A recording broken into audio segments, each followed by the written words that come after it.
The Out of Bounds Show podcast is presented by the premium cigars at Havana Smoke Shop. Visit their 2 locations, I-55 in Jackson and on the Res, for your premium cigar needs. Only at Havana Smoke Shop. WRKS Pickens Jackson. Are you ready? Now live from the Whiskey 61 Lounge inside the Bank Plus studio.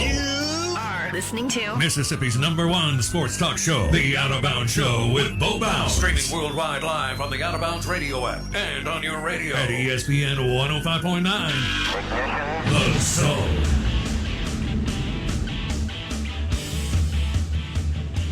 Woo. Good morning. Welcome in. Show is brought to you by the Bacon Wrapped Shrimp and Bone-In Ribeye, Kessler Prime in the Renaissance. Visit KesslerPrime.com to make a reservation. They call it shrimp Lujan, but we go bacon wrapped shrimp, whatever you want to do. You can add a bacon appetizer with it, which they do. It's if you get like a Four Roses bourbon small batch old fashioned and you pair it with that bacon, it's a really good pairing, kind of the smoke on the smoke type deal, if you will. Live in the Bank Plus studio, 105.9 The Zone, ESPN, WRKS. Streaming live on the Out of Bounds radio app. Would love for you to download the Out of Bounds radio app. Share it. Tell your friends about it. Numbers look great there. That's because of you, and we appreciate it. Also, shout out and thank you for hitting the podcast on Apple Podcast and searching the Out of Bounds Show if you miss any of the segments or crazy stuff that we talk about. And we're also on Spotify and Podbean, among other platforms. We'll have Steve Palazzolo on. Is Palazzolo on? Yeah. PFF.com, Pro Football Focus, NFL Insider. He'll join us at 8:30 on the Modelo guest line. Steve P. on NFL QBs. And we'll do that, too. You can hit us up on the Farm Bureau Insurance call-in line, 601-707-3750. Twitter handle at BoBounds, and the Ag Up text line, agup.com. It's where you find your Mississippi Ag locations, manage your land with the John Deere tractor. And the text line is 601-885-3776. Aaron Rodgers did not play well this past weekend. He's one of the greatest players to ever play the position. And I was listening to Trent Dilfer talk about it. He's known Aaron for 20 years. They have the San Francisco Bay Area ties. Dilfer's older. Dilfer played at Fresno State. Aaron Rodgers played at Cal Berkeley. And Dilfer basically said, is he going to have the ability? Does Aaron Rodgers have the ability to flush out what he is so ticked off about, or will it stay with him throughout the season? And how heavy is that in the locker room and in the building? And maybe Aaron can't do it. Maybe he's just not going to allow himself the opportunity to move on and at least engage and invest in this year and then go wherever he wants to go next year. It's something to keep an eye on, though, Blake. I mean, look, he could come back. That it would not surprise me this weekend if he's 22 of 25 for 300 yards and a couple of TDs, whatever the numbers are. The guy is great. Could argue he's the best in the league.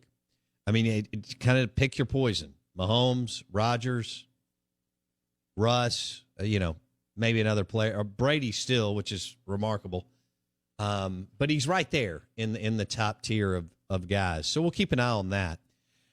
Somebody on the text line wanted to talk about Jalen Hurts, Alabama alum. Jalen Hurts went to Oklahoma. So it's he's an Oklahoma guy.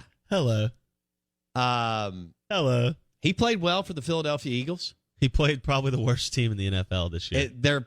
They're bad. Falcons are not good. They're bad. And they drafted Kyle Pitts with the 4th overall pick and then played him on 17% of offensive snaps. Awesome. I'm no mathematician, but that's probably not good value for number 4 overall. Goodness gracious. Is Ed Orgeron coaching the Falcons? Well, no, they all showed up. So. Oh, wow.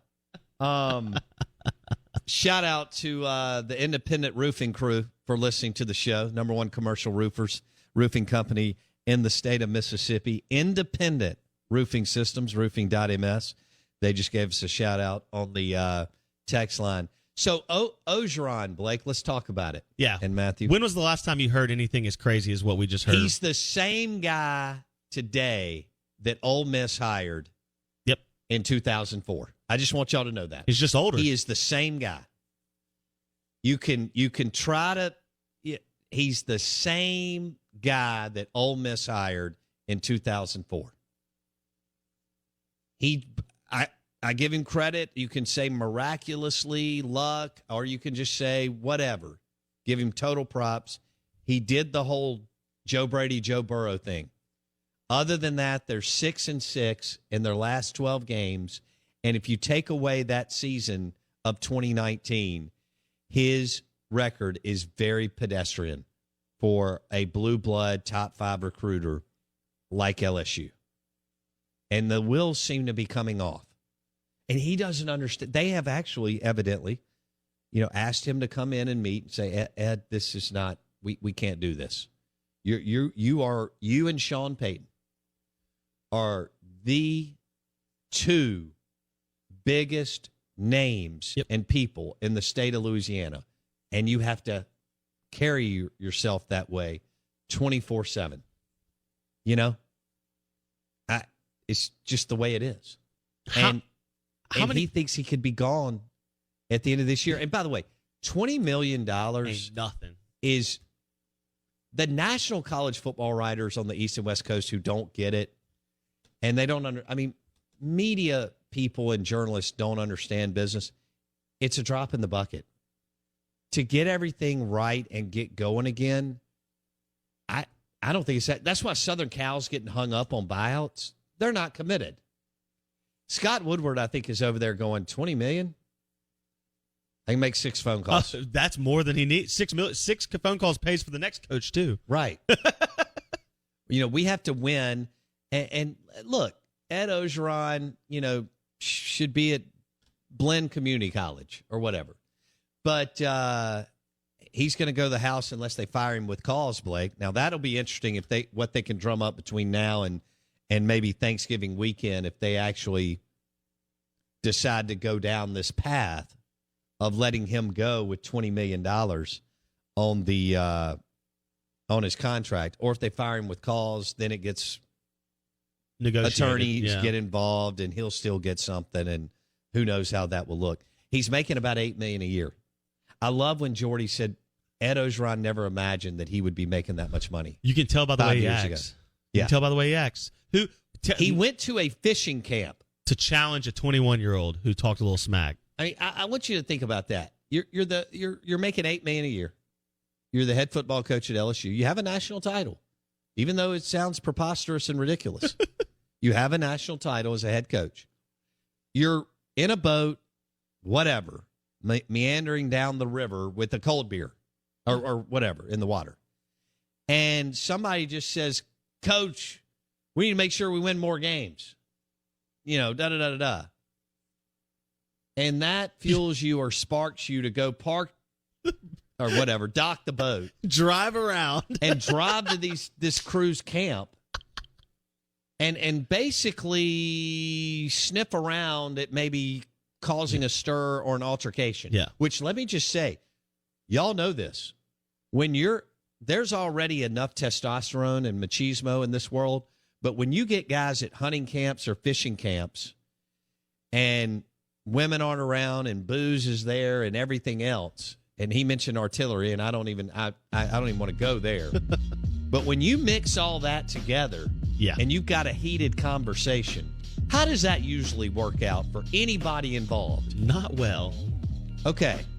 That's a great way to get you in trouble, even if you're trying to separate the situation. Yeah. Ed Orgeron he's the same kid he was when he was 18 years old and left LSU. He's the same kid he was when he got hired at Ole Miss. Ain't nothing changed. You can put lipstick on a pig, but it's still a pig. incredible. I've never heard stuff like what Jordy just talked about. That was a long list of what Orgeron's done just in the last few months. Can you imagine if Central Michigan just kind of scares them this weekend? And then they go to Starkville, and then they've got a brutal stretch. Live in the Bank Plus studio, Palazzolo at 8:30. You're listening to the Out of Bounds Show podcast, presented by Independent Roofing Systems. If you want it done right the first time, visit Independent Roofing Systems today.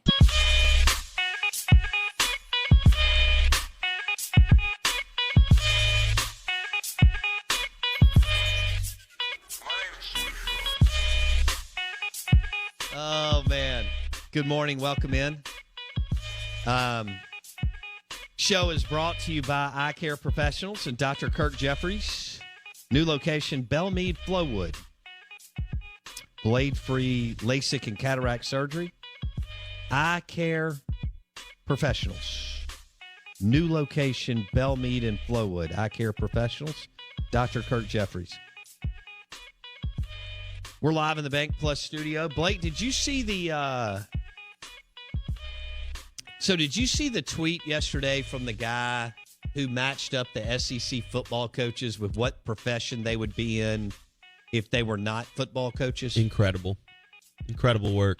For our listeners, he pegged Lane Kiffin as a pharmaceutical sales rep. Accurate. And Mike Leach as a divorce attorney. Also accurate. Yeah, I thought it was well done. Ed Orgeron works in waste management, apparently. Yeah, he's got Orgeron, which is kind of mafia-like.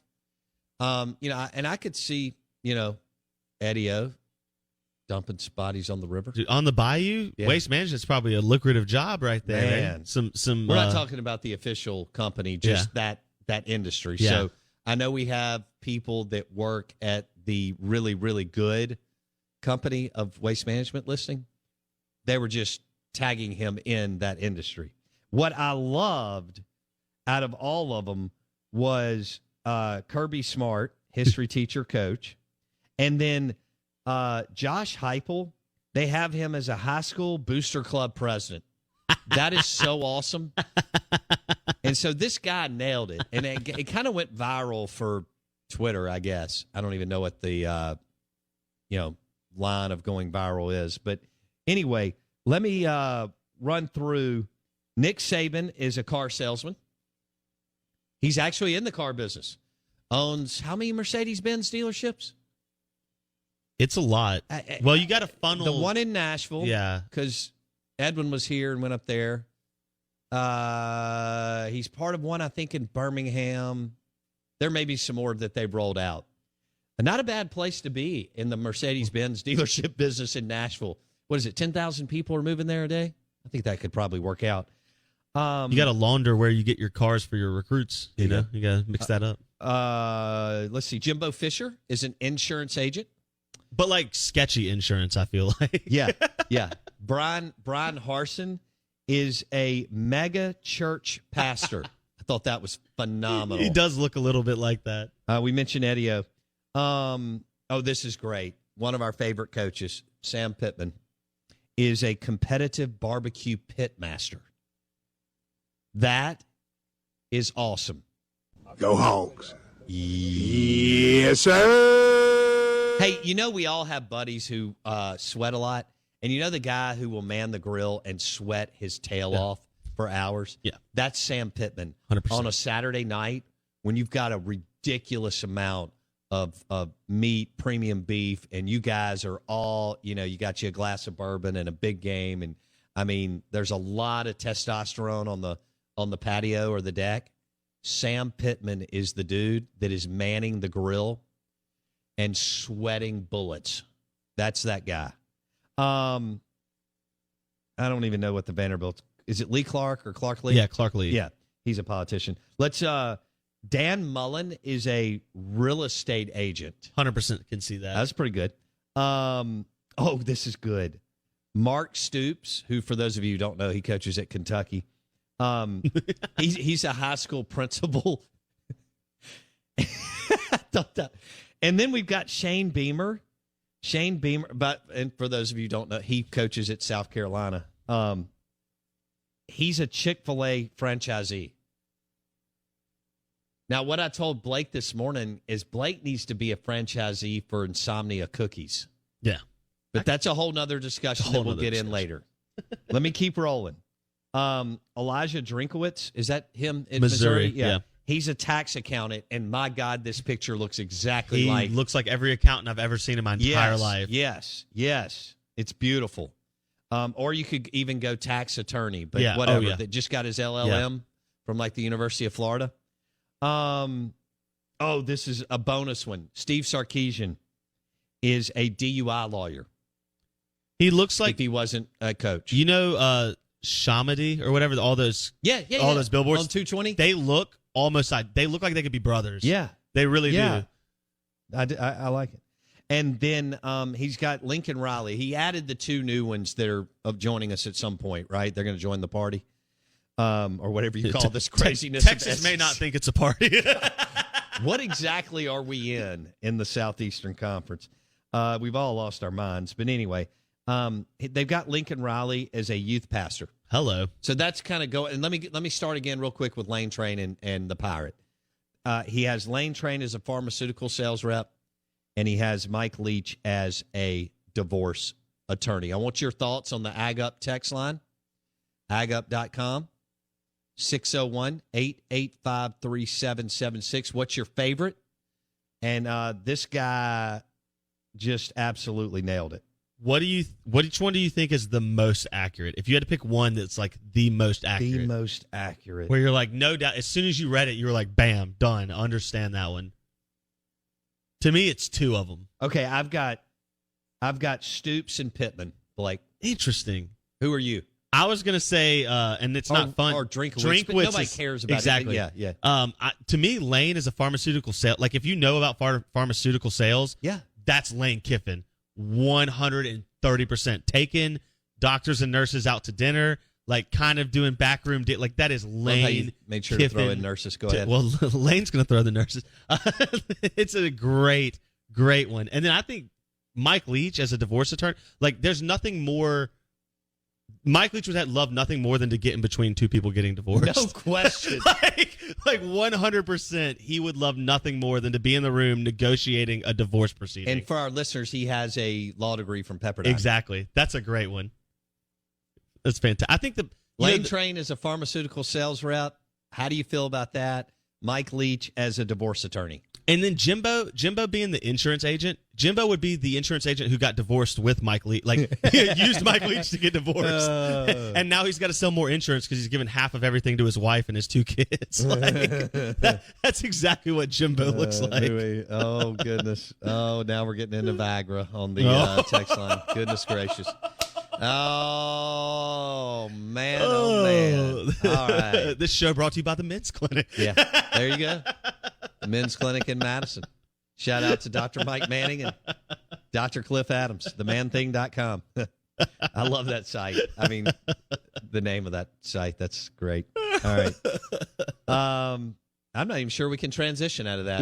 Can we? No. What the hell am I doing? Do I need to pour a Bloody Mary? In 2 minutes early. All right. Oh, my God. Somehow we're going to get into NFL QBs with Steve Palazzolo. Did you see Lane Kiffin had a little huff and a puff about Pro Football Focus ranking his offensive line number 3 in the country so far? Said, I don't know what film they're watching, but what do I know? Oh. So Pro Football Focus had Ole Miss as the number 3 offensive line in the country? Like up to date, like how they've graded out. Dang, man. Those dudes can, like I said, credit to Lane, but he walked into an unbelievable situation.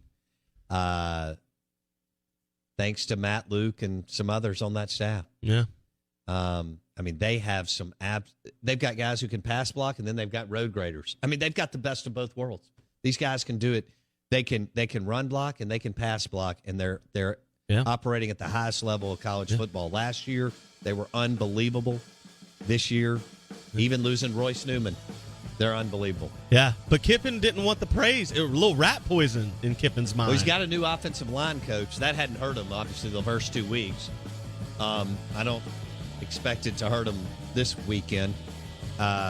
We'll see how that offensive line fares. The front sevens that you really want to think about are Bama and A&M. And, well, I guess LSU and Auburn. But A&M, that's some nasty dudes that they got up front.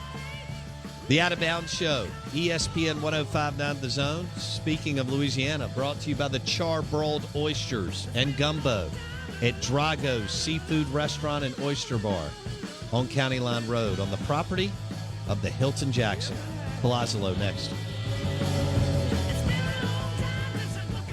You can order award-winning Jonesy Q rubs and sauces at jonesyq.com. Use promo code OOBSHOW if you order $20 or more and receive free shipping. That's jonesyq.com. Promo code OOBSHOW. Is this thing working? Give me some sound over here. Yeah. The Out of Bounds Show is powered by the award-winning golf courses at Dancing Rabbit Golf Club in Philadelphia, Mississippi.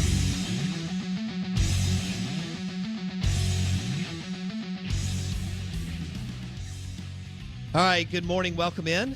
The Out of Bounds Show. 105.9 The Zone ESPN, brought to you by Dallas Body Shop in Ridgeland for all your collision repair. Dallas Body Shop. It's right behind Acura of Jackson. Dallas Body Shop in Ridgeland. Show is also presented by Edwin Watts Golf Shop on County Line Road. Before you hit Dancing Rabbit Golf Club or Live Oaks Golf Club, well, get your game up to par or birdies, according to Blake Mania. Edwin Watts Golf Shop on County Line Road. We want to welcome in Steve Palazzolo, Pro Football Focus, NFL Insider. He's got the podcast. And, of course, they have great content, analytics, all kinds of good stuff on Pro Football Focus, pff.com. And Palazzolo joins us on the Modelo guest line. Steve, let's start with Dak Prescott. Feels like forever ago, but last Thursday night, coming off an injury against a pretty stout defensive line with the Tampa Bay Buccaneers. They had no running game, and evidently Kellen Moore and Dak knew they couldn't run the ball. How did Dak grade out? What did you think of his performance first time back from injury?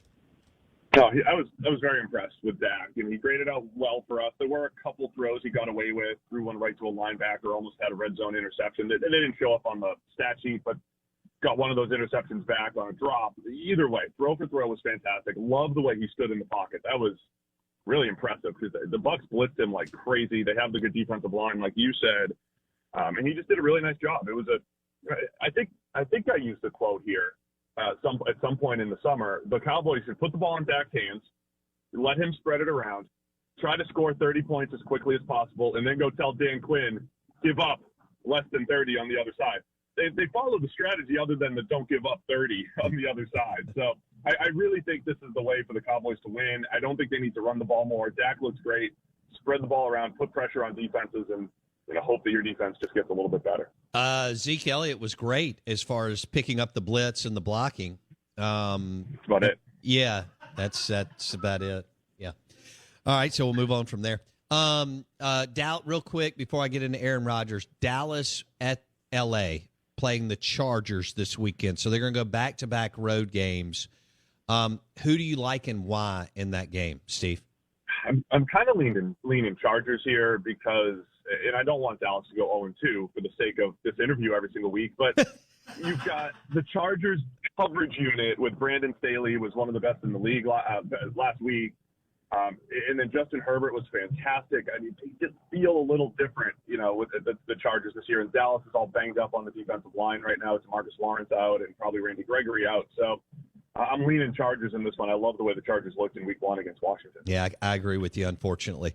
Let's go to Aaron Rodgers. I wouldn't be surprised if he's 23 of 26 this weekend and has a great game and all that, but it looked bad on a neutral field against the Saints. So how did PFF.com Pro Football Focus look at Aaron Rodgers' performance with Green Bay against the Saints this weekend? It was as bad as it looked. I think it was the lowest grade we gave out to any quarterback this weekend. It was just weird. He had the red zone interception, which was uncharacteristic, and then he just threw an arm punt to a safety out of his own end zone. Like, Rodgers is never that careless with the ball. There was something, I don't know. I don't know if he gave up or what. There was something off there with the Packers. They only ran 12 offensive plays up until about the 2-minute warning of the first half. It was just incredible wall-to-wall domination by the Saints as far as controlling the ball. There's the Saints defense. The point you made about, I think Rodgers bounces back against the Lions on Monday Night Football. He's had PFF grades under 50 a few times over the last few years, which is a terrible grade.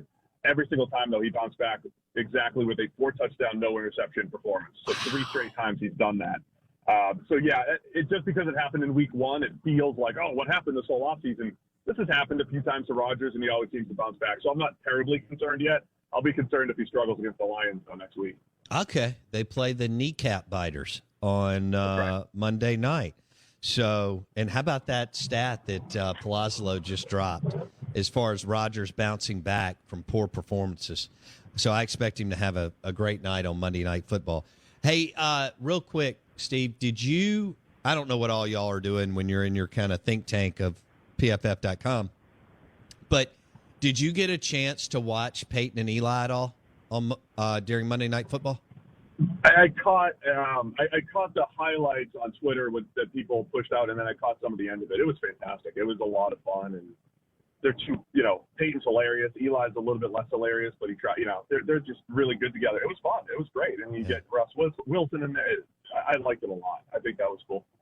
What did you make of people have criticized Baker Mayfield for the last couple of possessions of the game against the Chiefs? How did Pro Football Focus see it?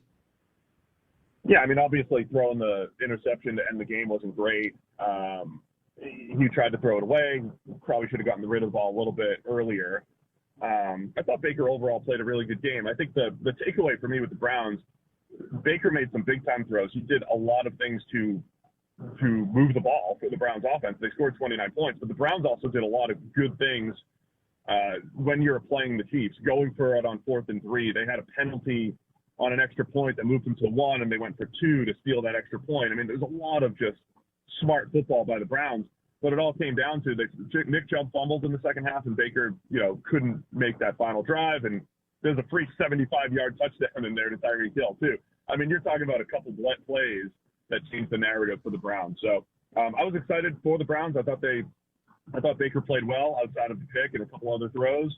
I thought the offense did a nice job of using all their playmakers, and I think the Browns are going to be just fine. I got to go back to Dallas-Tampa Bay when Mike McCarthy kicked the field goal on the 2-ish yard line against Tampa Bay. We have talked to you for the last couple of years. You talk about how you have to be aggressive. You have to be careful kicking field goals over touchdowns. They're playing Brady and the Buccaneers. What does the PFF analytics, or what are your thoughts on that? Blake and I were raising a little hell thinking you have to go for it because it's our theory when you're playing Alabama at the college level, Steve, that you have to go get them. You have to go take it from them. That's how good they are. How did you see McCarthy inside the 3, maybe even on the 2-yard line, kicking the field goal instead of going for it, Steve? Always go for it, especially as the underdog. I mean, that's the key. And the reason why I complimented the Browns, they were a 5.5, 6-point underdog to the Chiefs. The Cowboys were an 8-point underdog to the Bucs. And the value of going for it is twofold. Obviously, you have a chance to score a touchdown, which is worth twice as much as a field goal, plus the extra point opportunity in case you can't do the math there. So going for it's important.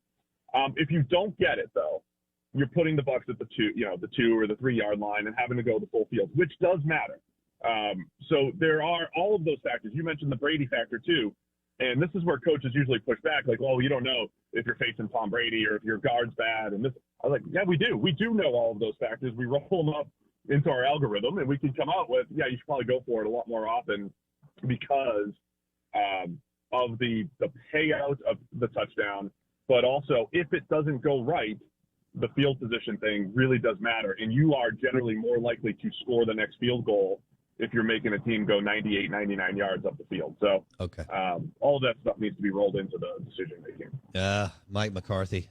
All right, I'll have to get off that and go in another direction, though. Steve Palazzolo, Pro Football Focus, PFF.com on the Out of Bounds show. What about the Saints? I know Jameis didn't have to be flashy because their defense was so good. We just hit a little bit of that. But this is a big Saints market. What did you see with Sean Payton, the Saints, and Jameis, for that matter, Steve? I'm just so impressed. I mean, my big question mark with Jameis in particular was, would you cut out the mistakes, right? And it was a controlled game. He didn't have to do a ton, but he definitely controlled the mistakes and made some really nice throws. Some of those red zone throws, just creating a little bit of room in the pocket to execute it. The icing on the cake was, hitting Harris on the bomb. But the short area stuff for Jameis was great. He didn't have any turnover-worthy plays. He wasn't putting the ball in harm's way. So I was impressed. I mean, and he did get, there's the roughing the passer probably helped them just a touch. But either way, impressive all around from the Saints offense. They absolutely controlled the ball. I was mostly really impressed by their defense, though. What they did in the secondary, I thought the cornerback position opposite Marshawn Lattimore was one of my biggest question marks this entire offseason. They just traded for Bradley Roby. He was suspended, but Paulson Adebo, their third-round pick, was fantastic. He had a pick and, otherwise good coverage. The Saints secondary just looked excellent, and that was huge. Rodgers had one big-time throw down the field, and it was like splitting double coverage. It was perfect. The Saints, everything they did made life difficult on the Packers. So it was the best all-around. Them and the Eagles, probably the best all-around team effort this entire week. Really impressive by the Saints. All right, what about Jalen Hurts? Atlanta is a bad football team, so how do I balance the fact that he looked great, but they were playing Atlanta? What do you make of Jalen Hurts? It still matters. I mean, Hurts played way better than he did at any point last year. I remember last year he did spark the offense a little bit, but he was still a little careless with the football and, left some plays on the table for sure. In this game, though, he played just a clean brand of football. There were times he had unblocked blitzers, and he was just juking them and turning potentially negative plays into positive plays. He was patient when he wasn't under pressure, patient finding the open man, and really accurate. I mean, Hurts, when he had an open throw, he hit it. And I know that sounds simple, but that's winning football. But that's what the best quarterbacks do. You give them an open throw, and they hit it over and over and over again. So I was impressed by Hurts. He had some with the run game as well. I'm not going to overreact completely to 1 week, but if you're looking at Hurts' development, it's a huge step in the right direction for sure. What about Bama versus Bama? Tua and Mac Jones last weekend. Oh man, Mac was awesome. Other than one play in the pocket, he definitely panicked. It was his first drop back, and he just he spiked it backwards. Which, by the way, that's a fumble. So that was horrible.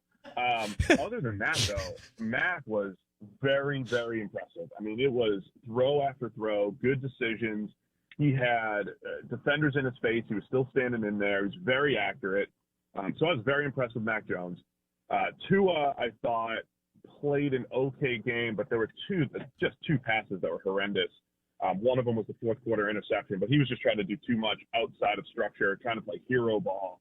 So I didn't think Tua played as clean of a game as Mac Jones, but I liked what Miami did with their offense, and they'll get Will Fuller back this week, so they'll have a lot of speed and options on the field. So I think Miami's going to produce offensively, but Tua definitely has to clean it up and not put the ball in harm's way, especially when they have a lead in the fourth quarter. So when do you think we'll know on Tua? 8 or 9, 10 weeks from now? I mean, how do you see that playing out? Yeah, I mean, it depends on what you're looking for. Again, I keep coming back to this Jimmy Garoppolo comp for Tua, and I think if you're a Jimmy Garoppolo, do you ever really know, right? There'll be some good games, there'll be some not so good games, there'll be some games where you see the offense run efficiently and Tua has a good game. There'll be some other games where it's like, man, we wish we had somebody better. I mean, that's the life of the mid-tier quarterback. I think that's where Tua is going to land. So if you think he's going to land as a mid-tier quarterback and that's an answer and that's okay, yeah, I think we'll know by week 10 or 11. If you're not okay with the mid-tier quarterback that, has some rough games in there, then maybe there remains a question mark. So I think it depends on perspective and expectations. How did Matthew Stafford grade out? Really well. I mean, not as well as a near perfect passer rating would have showed. I mean, there was the busted coverages that the Bears had were just absurd, but it did look like a good match already with him and McVay. Again, it's tough to separate it from the Bears secondary, but Stafford, just that first bomb that he had, he's rolling left and, they cut off the drop back and he zips it 60 yards or whatever it was. I mean, those things are a huge addition to the Rams offense. Jared Goff, I do like Goff as a player. I think he's fine. But there were some limitations to how often he was going to get the ball down the field, how often he was going to make plays outside of structure. So I thought Stafford and the Rams offense looked as dangerous as a lot of people expected them to be, which was a ton of good receivers and a guy that could get them the ball at all levels of the field. What would you do, Steve Palazzolo, PFF.com, on the Modelo guest line? Steve, if you were the Bears head coach, would you be starting Justin Fields? I always cop out with this and say I don't know. Like, I don't know what's happening behind the scenes as far as Fields' command of the offense and all that stuff. I keep coming back to I don't want to react to Andy Dalton's performance in my Justin Fields evaluation. Andy Dalton should not dictate when Justin Fields plays. I want to make that if the best quarterback in the league, but Fields was ready, I would probably lean Fields. Like, I think it would be a disservice to his development, which is the most important part of the Bears' future. So when he's ready, he plays, whether that's this week or 10 weeks from now. And I know that's definitely not what Justin Fields fans or Bears fans want to hear, but that's what I would do. Dalton wasn't good the other night. It was a pedestrian offense. But if I don't think Fields is ready or ready to play behind that offensive line, then I'm not ready to play him. I'm starting to think we're going to see him sooner rather than later, though. I think it's coming soon. But you got to do what's best by Justin Fields, in my opinion. Lamar Jackson did not play great. Well, he didn't play well. He didn't play at all in the preseason, so I don't know what that means or doesn't mean. What did you make of Lamar Jackson on Monday night? I mean, there was some good and some bad in there. With Lamar, he made his touchdown on the scramble was fantastic, made another good downfield throw. He missed a bunch, but he fumbled twice. 3 technical fumbles, but 2 that were absolutely on him in the pocket. The thing that, really hurt him was the offensive line was a train wreck. I mean, Ronnie Stanley and Ali Villanueva, the 2 tackles, and I love Villanueva, but that was the worst game I've ever seen him play, moving to the right side. They were absolutely dominated by the Raiders' defensive front. So that they put a lot of pressure on Lamar. He tried to do too much, fumbled twice, and I don't think they have the pass game weapons to find open players over and over again when he's under that kind of pressure. Lamar did everything he could, a couple scrambles to save some plays and stuff. But, turning the ball over and then especially turning the ball over in overtime, can't do that. So up and down game for Lamar, but he was in a difficult situation given the Ravens' offensive line. Could Dak be in that situation sooner than later with his offensive line, Steve? I don't think that line's going to be that bad. I mean, if with Lyle Collins out and Terrence Steele coming in as a second-year player, Tyron Smith looks back, healthy and better. Zach Martin coming back. I don't think they'll ever be in that situation that the Ravens were in the other night. Steve Palazzolo, Pro Football Focus, PFF.com, on the Out of Bounds show and the Modelo guest line. Zach Wilson this weekend against Mac Jones. What's the buzz in the PFF offices on that game? There's all these stats you're going to see all week about Bill Belichick versus rookie quarterbacks and absolutely dominating them. So I think there's some relevance to that stat. Wilson started slow. The entire first half, threw the ball to a linebacker. He had a fumble in the pocket, but he really settled down and started to show his arm talent, his ability to make plays inside, outside the pocket. So I'm looking forward to seeing Wilson in week 2, but I think it's going to be tough against that Patriots defense. Jets defense not nearly as good in the secondary, and Mac Jones, again, just a really good job, making throw after throw, especially in the underneath area. So, it's going to be a fun matchup. They were our 2 highest graded, just production-wise, highest graded college quarterbacks last year, throw for throw, Mac Jones versus Zach Wilson. So looking forward to it. Should be a good one. All right, we'll wrap it up with this. Gruden and Derek Carr. So it worked out that was a wild game. It worked out for them on Monday night, and Blake and I won in fantasy because of Darren Waller, which is very important, as you know, Steve. Very. But Gruden has been woefully inconsistent, and he hasn't made the playoffs, and most coaches would either be gone or on the hot seat, but he has this amazing contract. Are you buying into the Raiders? Is it too early? How do you see it? By the way, my fantasy advice is to win on Sunday, so you don't have to worry about Monday night football. I just dominate Sundays. You don't have to stress out on Mondays. That's how I do it. I think the Gruden thing comes down to the defense. And the offense was very good last year. despite offensive line injuries and despite, when you look at it on paper, it was Darren Waller and Nelson Aguilar, not a Hunter Renfrow. It was a good, solid group, right? And, we saw that the other night. Carr kept attacking with Waller, but before you know it, Bryan Edwards is making plays. Henry Ruggs has a couple plays in him with his speed.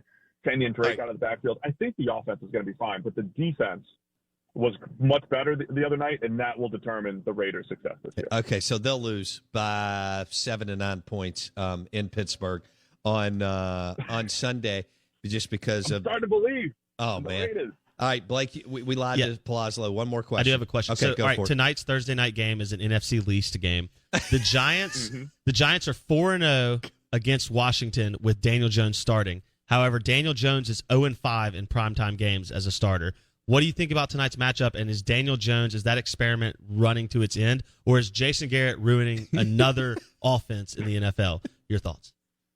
Garrett could be doing some better things offensively, I think. Daniel Jones is what I expected him to be, which was Nick Folesian. If things are perfect, he could do some good stuff. Overall, he's not going to carry a team other than the 2 games he did in the Super Bowl bowls. I think Washington's a better football team.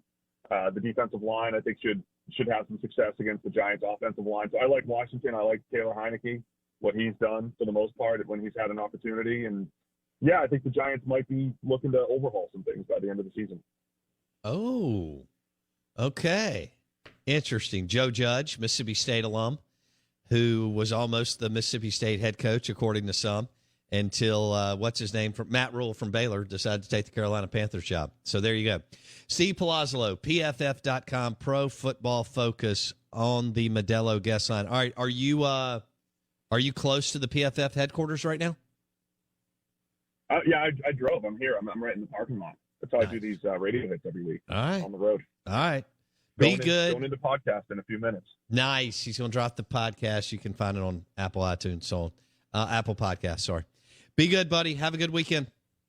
Thank you, guys. Always a pleasure. That was fun. Steve Palazzolo, PFF.com. That's interesting that you asked him about Daniel Jones. Yeah. We have a lot of Giants fans because Eli had such a great career there. Absolutely. In the 2 Super Bowls, and even going back to Charlie Connerly. But there's been some other, ties. This is probably it, Blake. 0-5 in primetime as a starter. This is probably it. I know he's the likable. Actually, people are just indifferent towards. He doesn't move the needle whatsoever. He's kind of Switzerland. And here's what I mean by that. Or he's like just a cup of vanilla ice cream, right? I mean, you can get it's it doesn't bother you, but you don't get excited about it. Exactly. Yeah. So Daniel Jones, nobody hates Duke football. People hate Duke basketball. Yeah. But Duke football, you can't hate Duke football. They don't win. They don't win.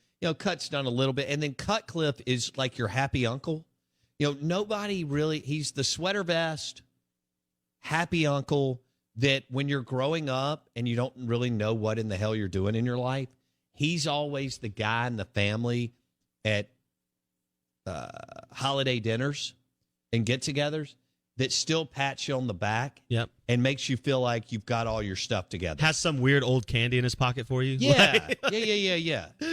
And so, again, he's the uncle that's not going to talk about politics at the table, not going to ruffle anybody's feathers. No.